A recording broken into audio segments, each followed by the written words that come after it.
So as you can see from part 1 and the beginning of this vlog, things are going along rather smoothly.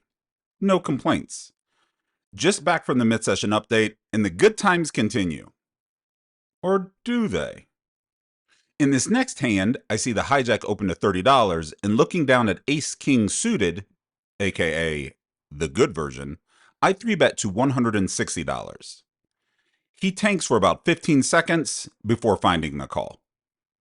I flop pretty well on the king 9-3 with 2 spades board and continue for $150. And he tanks again. This time for 25 seconds. And calls. The turn brings me 2 pair when the ace of spades falls. It also brings in the front door flush draw. I'm not sure I like my bet here, but I make it $220. Deal with another 25-second tank, and he calls again.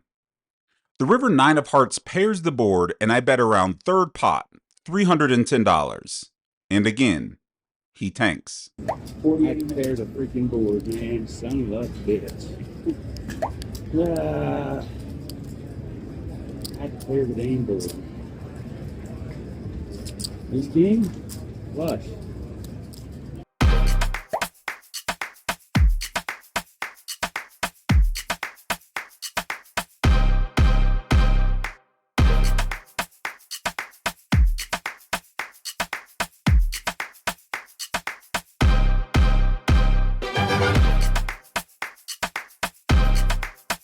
Do it with your 9-4. Do it.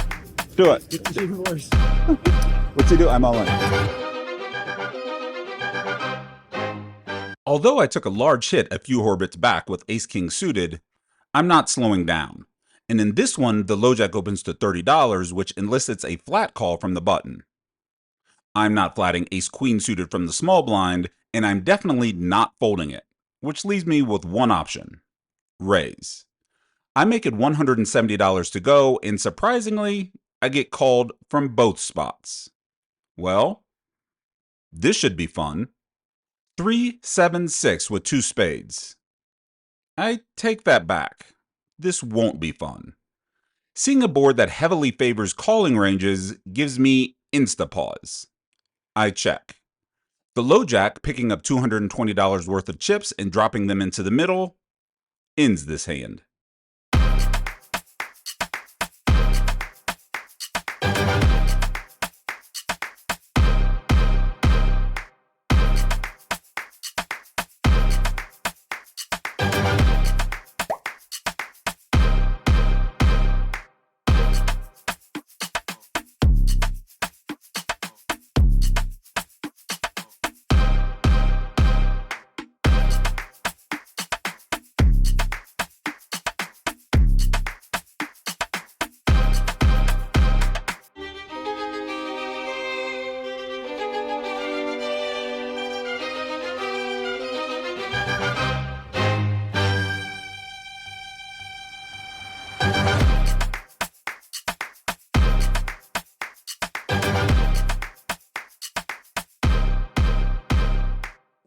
So the 4 seed and I have been going back and forth a lot.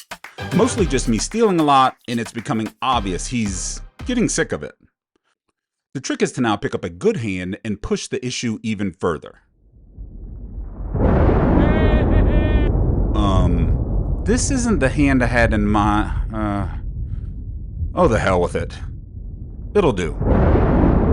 Please, ace-king offsuit, just work. For the love of God. I need you to work for me, right now. Please. I opened at $30 from the cutoff, and yes, he 3-bets to $140 from the small blind. Please, ace-king offsuit. Please. I find the 4-bet to $350 rather than just flatting because A, I gather he's 3-betting lighter versus me, and B, I've prayed. He calls the $350. 4-4-8 rainbow. Jesus f***ing Christ, this f***ing hand, it never does anything. God, such a pain in my. Can this hand just help me out one time? Ever? He checks and still being uncapped and holding a slight overpair advantage, meaning he can have aces, but he'd probably rip it on me specifically with kings and possibly queens. So I bet $220 at this flop, which is maybe a tad bit large, but it's close. He calls. Deuce of clubs. Are you serious? What is this? Ace king, I need you. He checks, and now it's nut check time.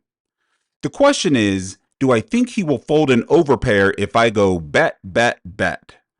The answer? No. I check as I beat all his non-paired hands. Let's just pray he has ace-queen suited. The river jack of clubs adds insult to injury, as now I can't beat ace-queen of clubs.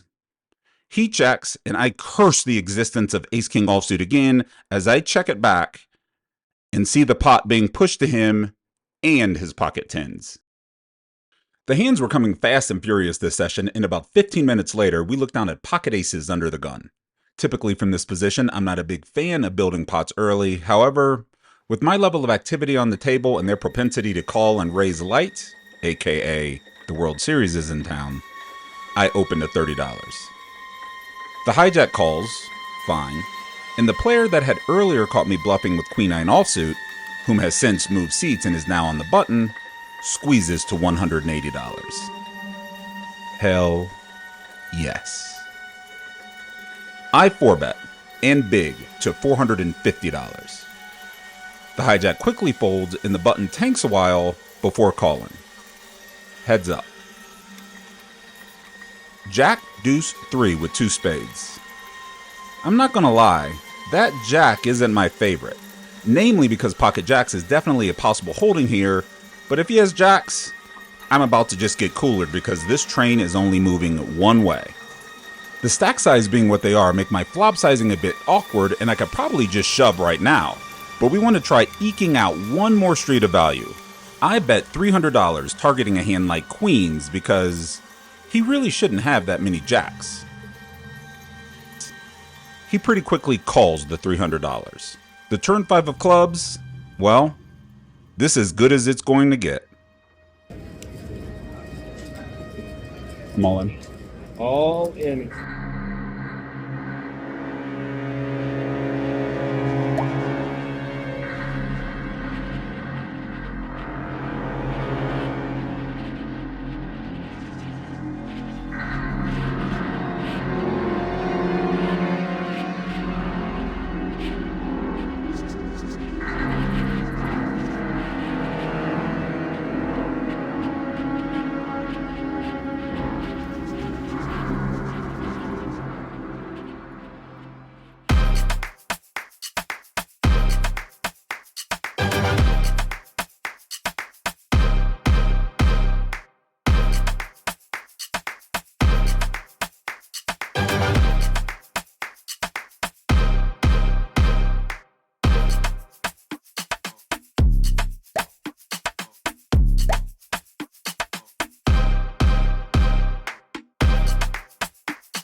Gather around, dear children, for I have another tale to tell. Yet this story, unlike the rest, is fraught with peril and serves as a cautionary lesson for all who dare to listen. Our tale begins in familiar fashion, with our noble hero entering the fray with $30 from the LoJack, armed with pocket queens. Most of his adversaries yield and lay down their arms save for one, the big blind. This same adversary, who had previously outwitted our hero's bluff with queen-9 offsuit and recently faced his wrath with pocket aces. In this instance, the big blind calls the $30. Indeed, thus far, this tale has been most cautionary. Verily so, if you ask me.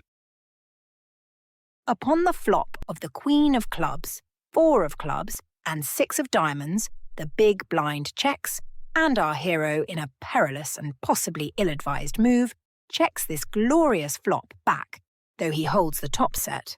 What folly is this? Why would he do such a thing? What fear possesses him? By the gods, this is madness. Should the foe possess a lesser set, how shall our hero claim his due? I wish our hero a swift downfall for such folly. The turn reveals the king of clubs. Though it is improbable that the villain possesses pocket kings, the spectre of him holding 1 or 2 clubs lingers ominously. The big blind checks once more, and now our hero wagers $30. Without hesitation, the big blind raises our hero's bet to $150. Yes! May he have the clubs. Punish this stupid hero right up his foolish ass. Ethan, out, now. But I want to hear how it ends. We don't use language like that in here. Out! Where was I, dear children? Our hero has been check-raised by the nefarious villain. What shall transpire next, my lady? Ah, yes. Oh, right. With a heart heavy with regret for his grievous error on the flop, our hero has no choice but to call and offer his prayers to the fates. The river grants no reprieve. It is the 10 of hearts. With the 3-card flush upon the board, this is not the pairing card our hero so desperately sought. To his chagrin, the villain bets once more. $300. Oh no, I can bear no more of this. Resigned to his fate, our hero calls the $300. Yet, dear children, this tale concludes with a most surprising and happy end. The villain reveals a pair of aces, slow played from the pre-flop, which fails to vanquish our hero's mighty set. This is some bullshit. Guards! Is that gonna make the vlog? Aces? What? Everybody, how we doing? Your badly played aces? Yeah. I don't know. Sometimes I don't even know what's recorded and what's not. Like, Never dealt with you before, Jim, and I gotta say, huge fan of the vlog. oh, thanks, buddy. Very big.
Less than 30 minutes later, we get into another big one.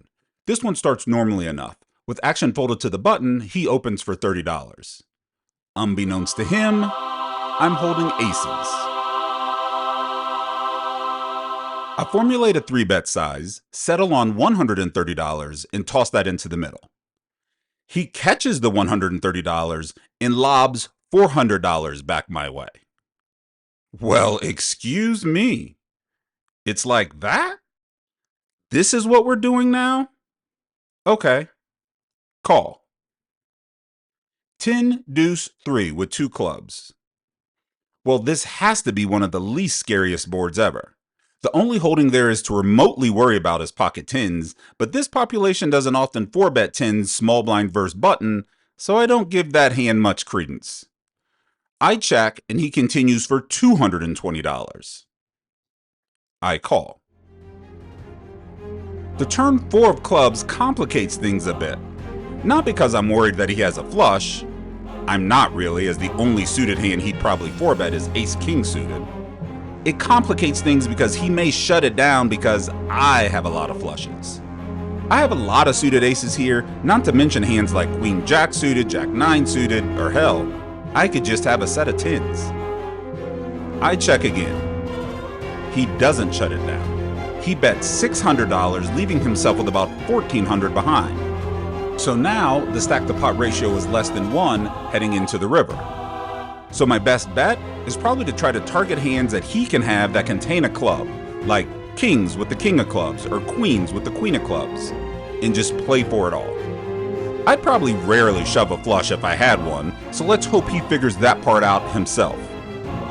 Or maybe I'm just overthinking this and he just has 2 red kings and is never folding anyway. Let's find out. I'm all in.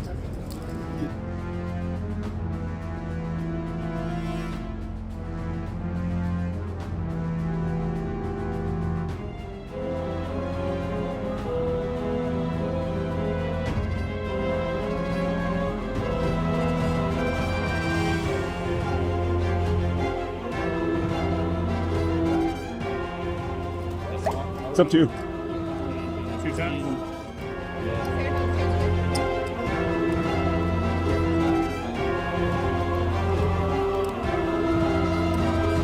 Ace is up.